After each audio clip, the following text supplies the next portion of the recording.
नमस्कार, मैं हूं पवन त्यागी। दिल्ली में एक बार फिर से किसान आंदोलन के नाम पर अराजकता फैलाने का षड्यंत्र रचा जा रहा है। इंटेलिजेंस की माने तो एक बहुत बड़ा षड्यंत्र इस बार फिर से चुनाव के ठीक पहले, जब लोकसभा चुनाव होने हैं उसके ठीक पहले दिल्ली को घेरने का षड्यंत्र किया गया है। पंजाब के किसान, जो पंजाब के किसान है, वो पंजाब से चलकर दिल्ली आ रहे हैं। सवाल यह है कि आपकी एमएसपी की मांग है तो क्या पंजाब सरकार के विरुद्ध आपने कोई आंदोलन क्यों नहीं किया? आपको दिल्ली में क्यों आना है? इसके लिए इंटेलिजेंस ने जो रिपोर्ट प्रस्तुत की है, मीडिया रिपोर्ट्स के अनुसार जो चीजें पब्लिक डोमेन में आई हैं, उसमें यह पता लगा कि जो ट्रैक्टर हैं उनको मॉडिफाई किया गया। ट्रैक्टरों के आगे बड़े बड़े बंपर लगा दिए गए हैं। ट्रैक्टरों के पीछे ऐसी बड़ी बड़ी ट्रॉलियां लगाई गई हैं जिसमें खाना बनाना, सोना, यहां तक कि नहाने तक का अरेंजमेंट किया गया है। और महिलाओं का एक बड़ा ग्रुप इस किसानों के साथ है, जिनकी संख्या लगभग 20 से 25 हजार है। महिलाओं को आगे किया जाएगा ताकि पुलिस अगर लाठीचार्ज करे तो इनके जो कैमरामैन हैं वो वीडियो या फोटो बनाएंगे और मोदी सरकार पर आरोप लगाएंगे कि देखिए मोदी जो है महिला विरोधी है, मोदी किसान विरोधी है। पहला आंदोलन आपको याद ही होगा, उस समय इनपुट्स आए थे इंटेलिजेंस के खालिस्तानी मूवमेंट चलाने वाले लोग इसको फंड कर रहे हैं। एक बार फिर से यह आंदोलन खड़ा हो रहा है तो लोगों के ध्यान में वो सारी चीजें घूम रही हैं कि किस तरह से कोविड के टाइम पर कोविड का कोई प्रोटोकॉल इन्होंने नहीं माना था। दावा किया जा रहा था कि 700 किसानों की उस आंदोलन में मौत हुई, जबकि यह हकीकत है कि उस आंदोलन में ना तो पुलिस की गोली चली, ना पुलिस की लाठी चली। वो 700 मौत हुई तो कैसे? कई मौत उसमें हार्ट अटैक से हुई, कई कोविड के कारण हुई और कई तो हत्याएं कर दी गई। एक पूरा ऐसा एक गांव जैसा इन लोगों ने बसा दिया और दिल्ली के सारे बॉर्डरों को घेर कर ये बैठे थे, जिसके कारण करोड़ों अरबों रुपए का सरकार को नुकसान हुआ। आम जनता परेशान हुई। गरीब जो दिहाड़ी मजदूर करने वाले लोग हैं, मजदूरी करने वाले लोग जो रोज फैक्ट्री में जाते हैं, इंडस्ट्रियल एरिया में, उनके खाने के लाले पड़ गए। अगर फ्री में सरकार उनको राशन नहीं दे रही होती तो भूखे मर जाते हैं। लेकिन इनको किसी से कोई मतलब नहीं है। जो एमएसपी का मुद्दा 2014 के पहले हमने तो कभी उठाते देखा नहीं है, वो राकेश टिकैत या बाकी लोग इस तरह के जो किसान आंदोलन है, जिनकी संख्या अब बताई जा रही है कि इस मामले में लगभग जो है ये 23 किसान संगठन फिर से इकट्ठे हुए हैं। सवाल यह है कि किसान आंदोलन राज्य में एमएसपी की मांग करें। भाई उत्तर प्रदेश के किसान उत्तर प्रदेश में लखनऊ जाएं, वहां राजधानी है, और गाजियाबाद है, मतलब आप जिला केंद्रों पे करें। पंजाब के किसान पंजाब में, हरियाणा के किसान हरियाणा में, लेकिन आप कहते हो केंद्र से हमें एमएसपी पर कानून की गारंटी चाहिए। क्या इस कानून की गारंटी से, जो स्वामीनाथन आयोग की आप रिपोर्ट की बात करते हैं कि ये जो स्वामीनाथन आयोग है उसकी रिपोर्ट लागू की जाए, सरकार के सामने कोई दिक्कत तो होगी? 3 कृषि बिल सरकार ने इसीलिए वापस ले लिए, हालांकि किसानों के हित के बताए जा रहे थे, लेकिन देश का माहौल खराब ना हो, और इसीलिए मोदी जी का शब्द था कि मैं किसानों के सम्मान में और देश के हित में यह कृषि बिल वापस ले रहा हूं। इनको लग गया कि आप केंद्र सरकार को इसी तरह ब्लैकमेल कर सकते हो, जब चाहे इसी तरह देश में अराजकता पैदा कर सकते हो। देश के प्रधानमंत्री तक को पंजाब में आपने देखा होगा कि जब वो वहां एम्स का उद्घाटन करने जा रहे थे पिछले साल, उनको किस तरह से पुल पर रोका गया, उनकी जान को एक तरह से खतरा पैदा हो गया था।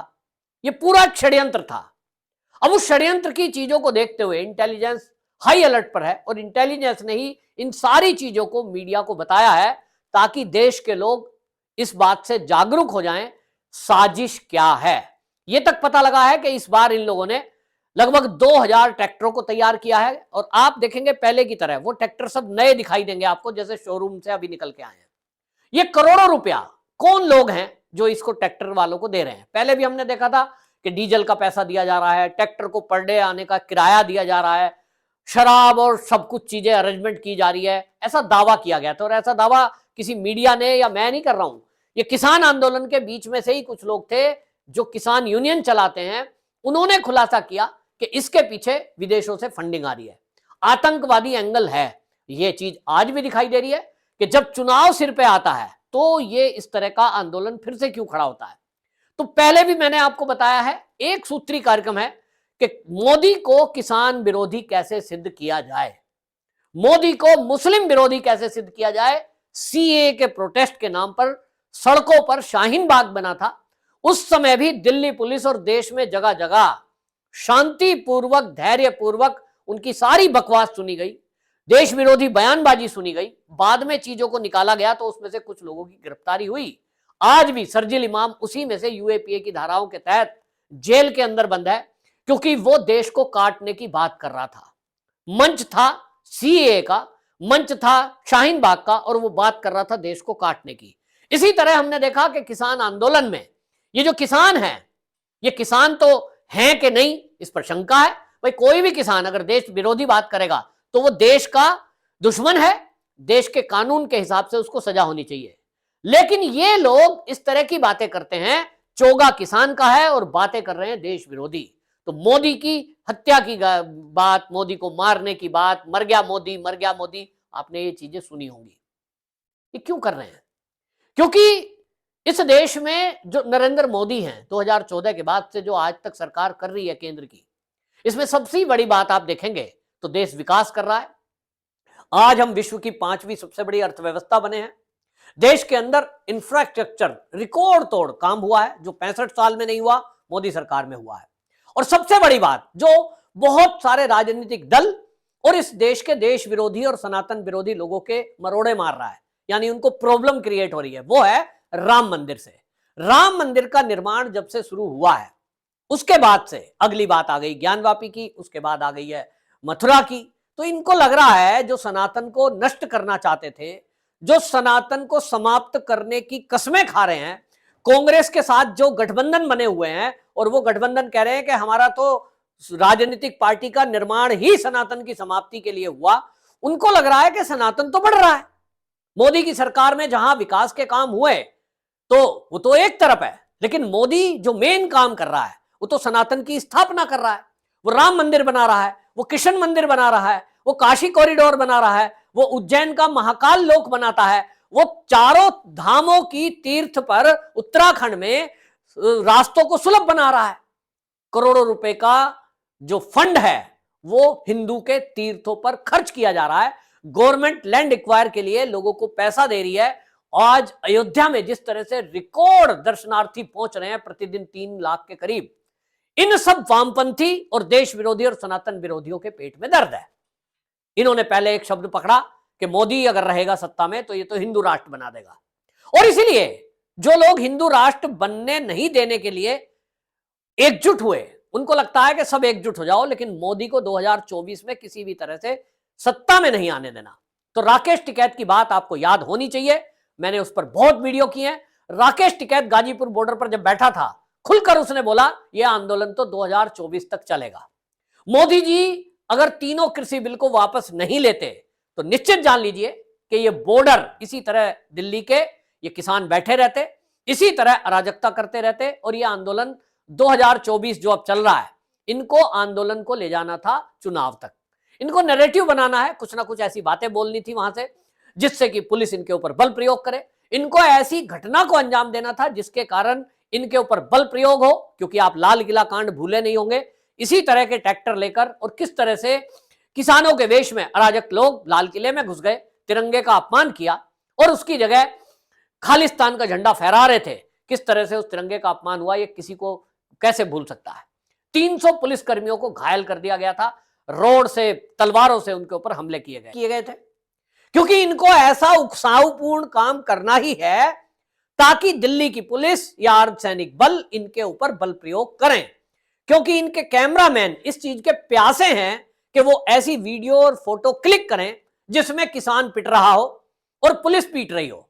लेकिन दिल्ली की सरकार ने, जैसे इसमें मतलब दिल्ली का जो अमित शाह है, केंद्र की के अंदर ही दिल्ली पुलिस है, जो दिल्ली की केंद्र की सरकार है यानी गृह मंत्री अमित शाह, उन्होंने सारी इंटेलिजेंस इनपुट के बाद ये तय कर लिया था कि इनके नैरेटिव को बिल्ड नहीं होने देना है। ये मोदी को किसान विरोधी सिद्ध करना चाहते हैं तो हम इनको ये अवसर नहीं देंगे। और इसलिए धैर्य के साथ पुलिस वालों को यह कह दिया गया था कि आपके ऊपर अगर हमला भी होता है तो आत्मरक्षा में आपको कोई गोली नहीं चलानी, लाठी चार्ज नहीं करना, तो पुलिस वाले भी परेशान थे, 300 पुलिसकर्मी घायल हुए थे, लेकिन जिस तरह की बदतमीजियां हुई, पूरा देश गुस्से में था। फिर से एक बार दिल्ली को घेरकर इसी तरह अराजकता करने का प्लान ये कुछ किसान संगठनों ने बनाया है। राकेश टिकैत ने भी घोषणा की है। तो भाई जो जिसका लक्ष्य है वो तो उसके लिए चाहे फंड हो, मुझे नहीं पता उसको किसने फंड दिया, किसने कहां से पैसा आ रहा है। कोई कह रहा है जॉर्ज सोरस फंडिंग कर रहा है, कोई कह रहा है कांग्रेस फंडिंग कर रही है, कोई कहता है चीन से फंडिंग आ रही है, मुझे नहीं पता कहां से आ रही है। लेकिन सवाल वो है कि जब देश का एक प्रधानमंत्री मोदी ऐतिहासिक इस देश में घटनाक्रम को अंजाम देते हैं, चाहे वो 370 की बात हो, चाहे 80 करोड़ लोगों को 3 साल से मुफ्त का राशन हो, 50 करोड़ लोगों को आयुष्मान कार्ड के जरिए इलाज देना हो, 3 करोड़ से अधिक लोगों को, अब तो 5 करोड़ संख्या हो गई है, फ्री में आवास दिए गए हो, इतना ऐतिहासिक काम करने वाला बंदा, तो विपक्ष कैसे चुप बैठ सकता है? उसको लगता है कि 2024 में जो हवा चल रही है, जो सर्वे आ रहे हैं, वो तो सब कह रहे हैं कि मोदी ही एक बार आ रहा है। तो इनको लगता है कि कैसे आने देंगे, हम हिंदू मुस्लिम के दंगे कराएंगे, जैसा आपने हल्द्वानी में देखा। मुद्दा क्या है? अतिक्रमण किया हुआ है सरकारी जमीन पर, अगर वहां सरकार का अमला हटाने के लिए जाएगा तो ये उस पर हिंदू मुस्लिम करेंगे। इसी तरह ये सीए के नाम पर देश के मुसलमानों को झूठ बोलेंगे और कहेंगे तुम्हारी नागरिकता खत्म की जा रही है, तुम्हारे ऊपर सवाल उठाया जा रहा है। ऐसे कई पत्रकार आप देखिए सोशल मीडिया में, मैं देख रहा हूं, मोदी सरकार को मुस्लिम विरोधी सिद्ध करने में लगे हुए हैं। तो ये किसानों के वेश में ये जो लोग आ रहे हैं, इसमें ज्यादातर पंजाब से हैं। पंजाब में ज्यादातर जो हैं वो सिख हैं, और सिख के वेश में अगर बैठेंगे तो आप देखिए ये एक और नैरेटिव चलाएंगे कि मोदी सिख विरोधी है, और फिर ये बात करेंगे कि देखो सिखों पे प्रहार हो रहा है। गुरु पतवंत सिंह पन्नू वहां से कुछ वीडियो भेजेगा बैठ करके अमेरिका से, किसानों का वेश में सिखों का अपमान हो गया तो सिख क्या करो, अलग खालिस्तान मांगो। वो अलग है, लेकिन इनको लगता है खालिस्तान की मांग करना ये कहीं ना कहीं देश के कानून के विरुद्ध हो जाएगा, तो यूएपीए की धाराओं में इनको पकड़ा जा सकता है, आतंकवादी सिद्ध किया जा सकता है। तो इसीलिए इस बार इन्होंने अपनी योजना चेंज कर दी।